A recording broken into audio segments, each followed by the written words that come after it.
વીર સપૂતોને હું કોટી કોટી વંદન કરું છું, નમન કરું છું અને એમના જન્મોત્સવની આપ સૌને શુભકાमनाओं पाठવું છું। हमारे यहाँ दो प्रकार के कायदे चलाए जाते हैं।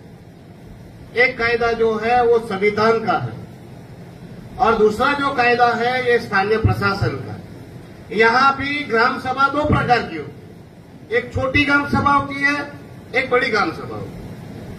अब मैं आज तक मुझे समझ में नहीं आया कि संविधान में छोटी ग्राम सभा और बड़ी ग्राम सभा का मतलब कैसे बाइफरकेट किया गया है। ग्राम सभा मतलब ग्राम सभा होती है। ग्राम सभा में सारे लोगों के विचार, लोगों के काम, लोगों को जो भी स्कीम या जो स्कीम के बारे में जानकारी या नई नई योजनाओं की जानकारी या हमारी समस्याओं का समाधान के लिए हमें क्या चाहिए, उसके लिए यहाँ ग्राम सभा में हमें चर्चा रखनी होती है और सर्वमान्य जो बातें होती है, जो डिस्कस नहीं करता उस पर रिजर्वेशन लेना होता है। पर यहाँ पर आप देखेंगे तो यहाँ कोई भी डिपार्टमेंट का अधिकारी आपको नजर नहीं आता। यहाँ ना कलेक्टर आता है, ना जिला पंचायत के सीईओ आते हैं, यहाँ तक कि यहाँ पर बीडीओ से लेकर मामलेदार सब यहाँ पर एक ही कार्यक्रम में जाते हैं जहाँ हमारे प्रशासक जी जाते हैं। और यहाँ जो है वो जनता का कोई महत्व नहीं है। यहाँ महत्व है तो सिर्फ और सिर्फ कुछ लोगों का। गांधी जी का मानना था कि स्वतंत्रता का मतलब भारत के लोगों की आजादी होनी चाहिए, न कि उनके लोग उन लोगों की जो उन पर शासन करते हैं। लोगों का शासन होना चाहिए, ना कि उन ब्यूरोक्रेट्सों का जो उन पे गवर्न करते हैं या राज करते हैं। पर यहाँ तो हमारे लोगों की आजादी नहीं है। यहाँ तो अधिकारी द्वारा हमारे पे शासन चलाया जाता है, हम पे नए नए रूल्स लाके थोप दिए जाते हैं। पंचायतों के पास सभी अधिकार होने चाहिए और यही कल्पना थी पंचायती राज, पर हमारी पंचायतों के पास कोई पावर्स नहीं है।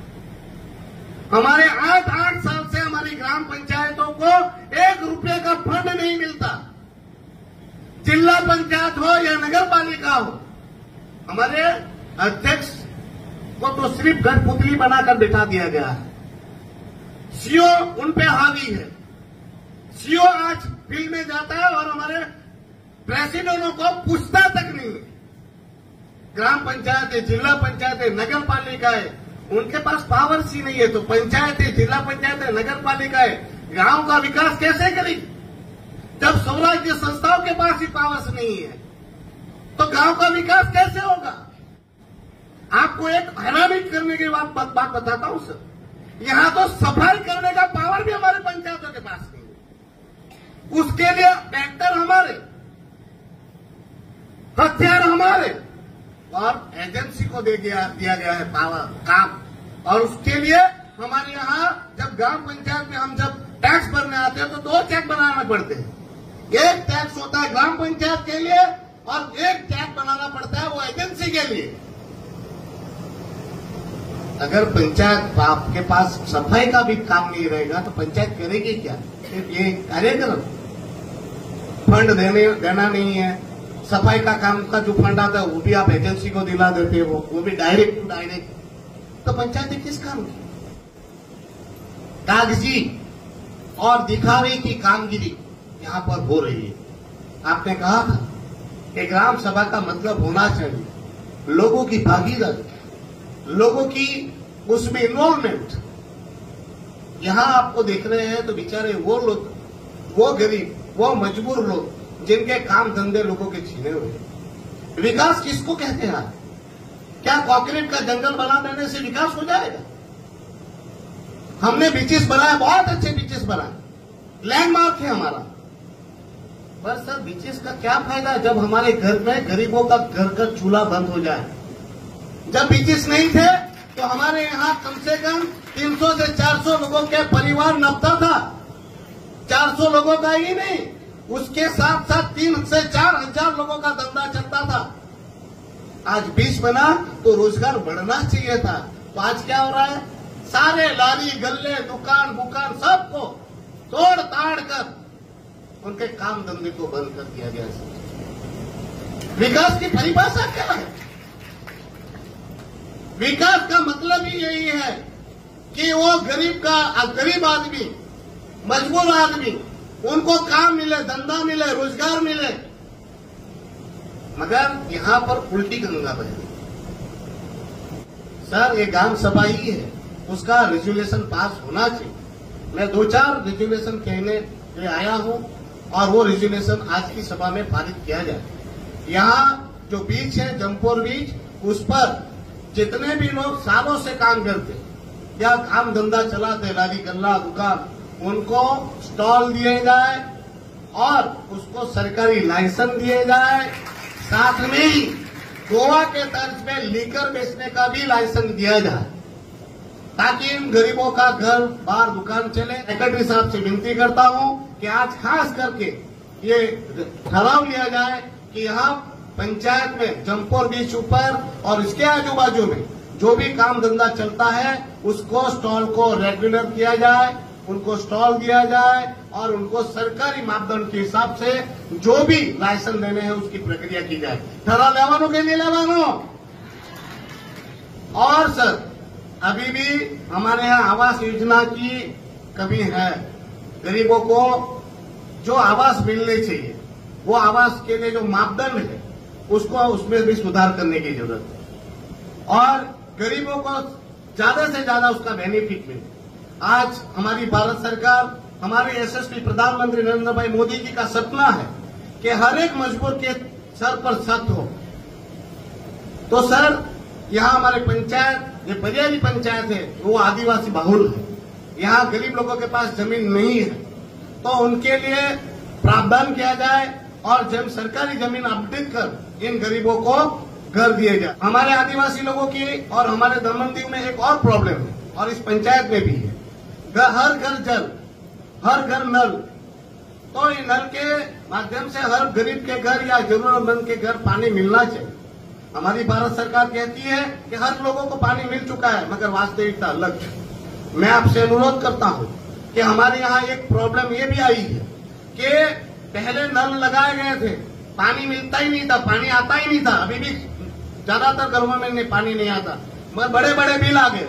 अब बिल नहीं भरा तो मेरे ग्रैंडफादर ने नहीं बिल भरा, तो यहाँ की लाइट, पानी का कनेक्शन कट हो गया और वो पानी जब तक वो बिल नहीं भरेगा, और लाखों का बिल आया, पानी आया ही नहीं। तो मैं ये रिक्वेस्ट करता हूं कि वो पुराने बिलों को माफ करके ये हमारे जरूरतमंद लोगों को फ्री में पानी पहुंचाया जाए और नए नाम से फिर से उनको कनेक्शन दिया जाए।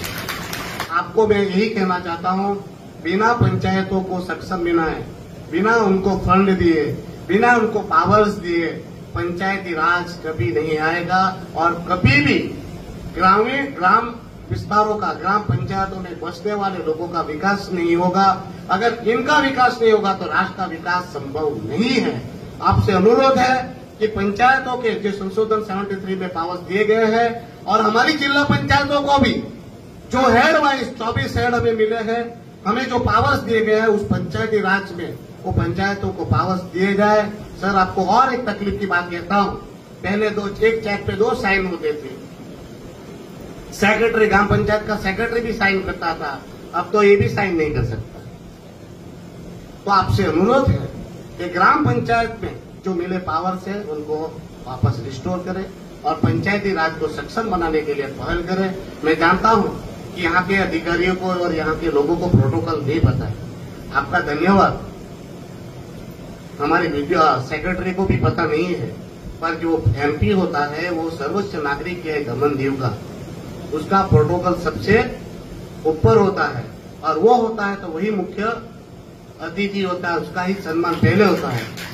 सर का आभार। कभी मैंने सर को इसलिए बोला कि अतिथि देवो भव, मतलब अतिथि जो होता है वो भगवान तुल्य होता है, इसलिए मैंने सर को बोला था कि नहीं, आपका प्रोटोकॉल के साथ आप मत चलिए, क्योंकि हमारे लिए आप अतिथि है और आप हमारे प्रदेश के लिए हमारे भगवान। पर सभी लोगों को ध्यान देना होगा कि दमन दीव का सांसद जो है अब बदल गया है और वो प्रोटोकॉल पहले आप लोग नहीं देते थे, मगर अब प्रोटोकॉल तो हम लोग छीन के लेंगे। और प्रोटोकॉल का ख्याल रखिए, ये सांसद जो है वो उमेश पटेल नहीं है, ये दमन दीव की लोगों की चुनी हुई उम्मीद है और आशाएं और अपेक्षाएं है उमेश पटेल नहीं बोल रहा है, ये सांसद बोल रहा है जो इन लोगों की आवाज होती है। और ये जो प्रोटोकॉल है वो मेरा नहीं है, जनता का है। तो ये प्रोटोकॉल का हमेशा से ख्याल रखें। और ये माध्यम से, आपके माध्यम से मैं अधिकारी को भी बताना चाहता हूं कि ग्राम सभाएं छोटी बड़ी नहीं होती। अब हर ग्राम सभा में हर एक अधिकारी को उपस्थित रहना होगा और जो भी योजनाएं हैं और जो शिकायतें हैं उसको सॉल्व करना होगा। नहीं तो आप लोगों की ड्यूटी एसी में बैठकर गाड़ी घोड़ा लेके घूमने तक की नहीं है। अगर आपसे काम नहीं होगा तो आपको यहाँ से कैसे भगाना है वो भी हमें आता है। अभी मैं थोड़ा नया हूँ तो आप लोग ऐसा मत सोचिए कि नया है इसलिए समझ में नहीं आ रहा है, पर समझ में जल्दी जाता हूँ। और अधिकारी भी अपनी अपनी जवाबदेही समझे, क्योंकि उनको जो पगार भारत सरकार द्वारा दी जाती है वो हमारी सेवा के लिए है, हम पे राज करने के लिए और हम पर नियम थोपने के लिए नहीं है। तो मैं आपके माध्यम से, ये वीडियो के माध्यम से इन अधिकारी को भी कहना चाहता हूं, अगली ग्राम सभा में हर एक अधिकारी अपने डिपार्टमेंट से यहाँ उपस्थित रहे। अन्यथा आप लोगों को वापस की रिटर्न टिकट भेजने का हमें भी आता है। बस कुछ नहीं कहना सर, आप आए, आपका वेलकम है, आपका आभार है। और आपने प्रोटोकॉल के हिसाब से मुझे जो प्रोटोकॉल दिया है उसके लिए भी आपका आभार है। धन्यवाद।